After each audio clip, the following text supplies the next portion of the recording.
Hello, this is Matt on the Moon Lambo channel. Would you like a glimpse into the future of what Ripple is doing, especially as it pertains to regulatory certainty around XRP and the cryptocurrency community? Take a look at this headline. So remain be crypto. Ripple becomes first blockchain firm to expand regulatory team in DC. And it turns out this story is based upon a brand new blog released by none other than Ripple CEO Brad Garlinghouse, which is titled Ripple Expands Global Regulatory Team in DC and Joins the Blockchain Association. So in this video, I'm going to be running through this piece here. I'm going to share with you some thoughts. I'm going to be sharing with you some tweets from other members of the XRP community. I would love to hear what you think below too, so feel free to drop some comments. And then to wrap up the video, I have a piece from the Daily Hodl. It's unrelated, so saving it for the end. But it's titled Big Pivot? ? David Marcus says Facebook's crypto project could change course. What could that mean? Now, before we get going here, if you would please delicately tap that like button, and if you're a fan of Ripple and XRP, well, dang nabbit, let's go ahead and be friends. Subscribe to the Moon Lambo channel to make that dream a reality today. Now let's dig into the Brad Garlinghouse blog. Not unlike the internet's historic impact, blockchain and digital asset technologies have the power to engender greater financial inclusion and economic growth. To realize the full potential of these technologies, though, industry leaders must come together to educate policymakers on the global impact. With this in mind, we are thrilled to announce that Ripple has expanded our global regulatory team and is the first major blockchain company with a dedicated GR office in Washington, D.C. In addition, Craig Phillips, former counselor to the Secretary at the U.S. Treasury Department, has joined Ripple's board of directors and will provide depth to Ripple's policy leadership bench. Finally, to help advance trust and innovation in blockchain and digital asset technologies, we are now a member of the Blockchain Association, and Michelle Bond, Ripple's global head of government relations, will sit on the board. And as I've said many times on this channel, and this certainly will not be the last, if Ripple were a human being, Ripple would be the only adult in the room. The only adult in the room as it pertains to the blockchain industry. Pretty much. Not, even if it's not literally true, almost, well, I'll say this. No, there is no other company in the blockchain space, period, that is engaging with regulators to the degree that Ripple is engaging with regulators. And that is because they don't have some weird ideological bend that says down with banks, down with government. No. To the contrary, they're not trying to tear down a system that works. They're just trying to make it better, trying to make it more efficient. And as it pertains to moving money around the world, as it turns out, you can actually do that in real time without eliminating government and banks. Oh my God, sorry. It was somewhere, somewhere Bitcoin maximalist just went to heaven when I said that. I don't know, got its wings. It's so silly to me, like the way, I'm never going to be here, I like really fun following this stuff, I am never going to be here for an ideological reason. I'm just going where facts and reason take me, because I'm here as an investment opportunity.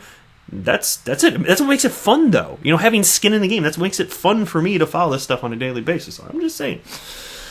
Anyway, Brad continues, in the U.S. and abroad, it's important for policymakers to be armed with industry knowledge to help them shape conditions that will enable technological innovation to thrive.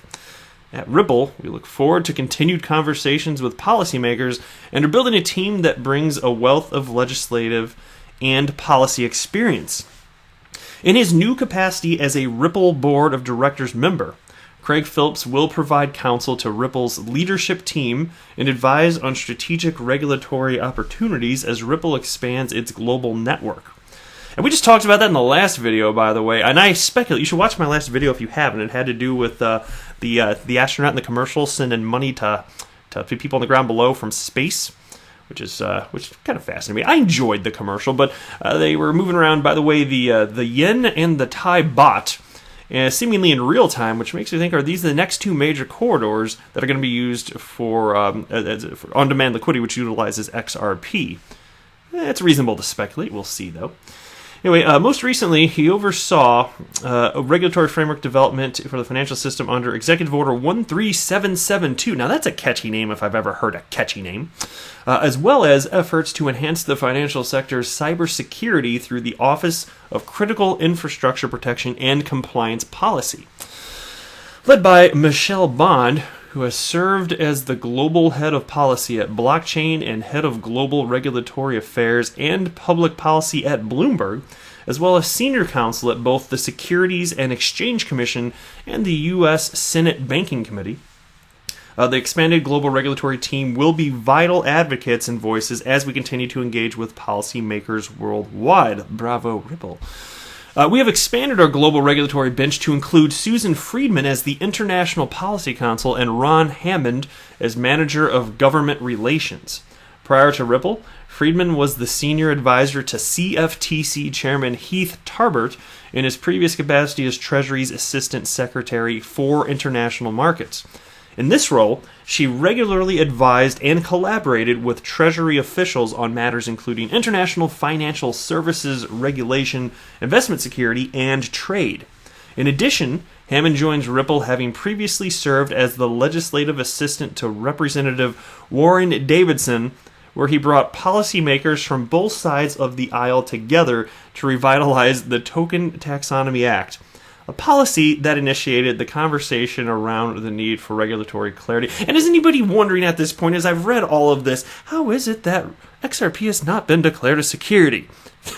Oh my God, look at everybody on this team. And I got to tell you this, XRP, of course, not a security, but even if it were, look, do you think that these types of people will be jumping on board? These are not stupid people. And think about the career moves that they're making when jumping on board with Ripple. At this point, I think that people in the know understand that Ripple, period, is here to stay. And in terms of the world of crypto, XRP will one day be the front runner. Not financial advice, but I do believe, and again, not financial advice, no financial background here, I do believe that eventually, based on all knowledge available to the public at least today, XRP is going to take that number one spot in terms of market cap. Because there's real-world adoption taking place and utility freaking matters, as it turns out. Anyway, the piece continues, yet we understand that change doesn't happen alone. We are excited to be included as members of the Blockchain Association, an association playing a key role in shaping our shared digital future. The Blockchain Association provides a unified voice committed to building deep partnerships between technology leaders and policy makers. That's not a thing. The members involved with the association advocate for advanced trust, transparency, safety, and innovation of blockchain and digital asset technology. The goal is to share knowledge, identify opportunities, and co-create a more transparent future in partnership with policymakers. And the piece wraps up stating, all countries, governments, and businesses rise together with regulatory clarity. To support the ecosystem together, it's important for continued efforts like the Blockchain Association and the collaborative discussions being held today in D.C. and abroad. Let's come together and realize the global impact of these technologies. Brad Garlinghouse, very well written. Thank you, rah. I am for this. It's astonishing me with the amount of good news here. It's just astonishing to look. Here's what I want to say on this. Okay, I say astonishing. For me personally, maybe astonishing is too strong a word. For me, it's fascinating. That's the right word for me. For others, especially if you're not following on a daily basis, maybe you would use the word astonishing. But all of this endless good news, all of this real world adoption, playing ball with governments around the world, with Ripple engaging with over at least 50 actual governments around the entire planet. And I know what people say, XRP below 30 cents, blah, blah, blah. Okay, I get it. But understand that doesn't have, it only has a certain amount to do with actual utility. There are people like me, and if you're listening to this, I'm willing to bet you, that have purchased XRP. I'm just guessing that's you if you're listening to this channel, and you're probably holding it. Many of you are willing to hold it for a very long time, as is the case with me. More and more people are figuring this out, and that's what's kept XRP at the number 3 spot in terms of market cap. That is why it's there. As more and more people figure this out, and as Bitcoin continues to not gain real adoption, oh good, Mac, I gotta delete this thing. So McAfee, I'm sorry, it's ruining my video, just popped up on my screen. I'm sure somebody's unsubscribed and saying this is unprofessional. Who is this Moon Lambo guy? I thought based on his name he'd be nothing but professional. He's got McAfee pop-ups, he's talking about him, ruining the flow of the video. I just lost a subscriber out there. Sorry, man. I mean, bye, Felicia. Anyway, what I was saying before McAfee interrupted me is that I understand XRP being at 30 cents. I get it. There's the frustration, but I'm just telling you that it only has so much to do with utility. But I'm telling you, if this really weren't happening, XRP would be towards the bottom of the list in terms of market cap. So we can be frustrated as we want in terms of where the price is today, but I think it's tremendous that the asset class went from not existing a decade ago to being worth over $200 billion, and XRP being at number 3. So some people, just the fact that it's at the number 3 spot means some people get this. Adoption is coming, and eventually I'll be able to say it's in full swing. I just don't know when. Check out this tweet. This is from All the Way 08. This is one of the people cited in Brad Garlinghouse's blog, and he wrote, "Damn, anyone still worried about XRP ever being labeled a security? CFTC and SEC should just come out already and say it's a commodity." And he's got the laughy emoji. And here's the picture right here. That was a retweet from XRP Alliance here right now. Indeed, I share the sentiment. Thank you very much. Good sir. All right, Mr. BXRP tweeted this out. Monday. Ripple brand awareness campaign starts Tuesday, which I just made a video about this. I really wanted to make it yesterday, but it's another one of those days which seem to be very frequent. There's just too much for me to cover at times, and it's kind of frustrating. It's like, do I pick this? Do I pick that? I like both equally, and you just have to pull the trigger on something anyway. But I didn't just make a video about that. Very fascinating if you haven't checked it out. And then Tuesday, Ripple new global regulatory team in DC. These are big announcements leading into Swell. What are all the possible big announcements you think could occur at Swell? I will start. New customer count. And then he says, ready, set, go. And so that's a reasonable one. I don't know. I haven't really spent time thinking what the hell is going to be announced here. Off the top of my head, especially based on the brand awareness campaign and what I just cited a little bit earlier about it, and I talked about it a little more in depth in the last video, of course, because that was the point of the video.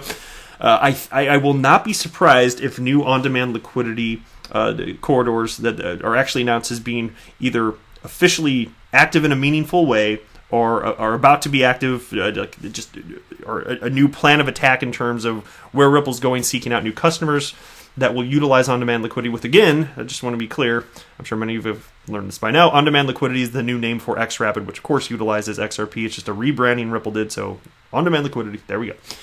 That's just a speculation. We shall see. If you've got a good speculation, feel free, or speculative comment, go ahead and drop it below.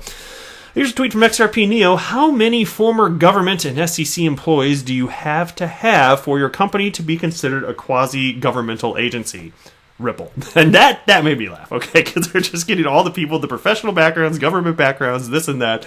That made me smile, right? I love it. So I just thought I'd share that tweet with you. All right, last piece here from the Daily Huddle. Big pivot, question mark? David Marcus says Facebook's crypto project could change course.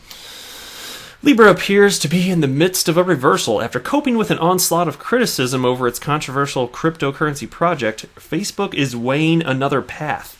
Instead of creating an entirely new stablecoin backed by a basket of different currencies, the social media giant is suggesting that it could use cryptocurrencies based on the US dollar and other national currencies, reports Reuters. Speaking at a banking seminar hosted by the Group of 30 in Washington, David Marcus, head of blockchain at Facebook, says the main purpose of the Libra Association is to create an efficient payment system. As to the type of digital asset that could power such a system, it may not need to be the one that he and his team initially proposed. That sounds fundamentally right there as like a huge shift. Does it not? Yes. So here's a quote from Marcus. We could do it differently instead of having a synthetic unit. We could have a series of stablecoins, a dollar stablecoin, a euro stablecoin, a sterling pound stablecoin, etc. We could definitely approach this with having a multitude of stablecoins that represent national currencies in a tokenized digital form. That is one of the options that should be considered. Then the piece continues. Although they may be a viable alternative, he noted that currency-pegged stablecoins were not the preferred option. And so, to what degree is that different? Well, it's fundamentally different, quite from a technological perspective, sure, but it's still a stable coin nonetheless. So what you're changing right there, based on just the idea he floated right there, is the way in which the cryptocurrency is backed. With Libra, the proposal is that it's backed by a basket of fiat currencies. In this case, it sounds more like each individual stablecoin would just be backed by one fiat currency, so then you have a whole bunch of additional new silos. And of course, all of those, I don't know how easy they're going to be able to interoperate, but who knows? More friction, perhaps. We'll see. You can tell me what you think below. That's it for this video. I am not a financial advisor. Do not buy or sell anything because of anything that I say or write. That would be a very, very, very bad idea. Until next time, to the moon, Lambo!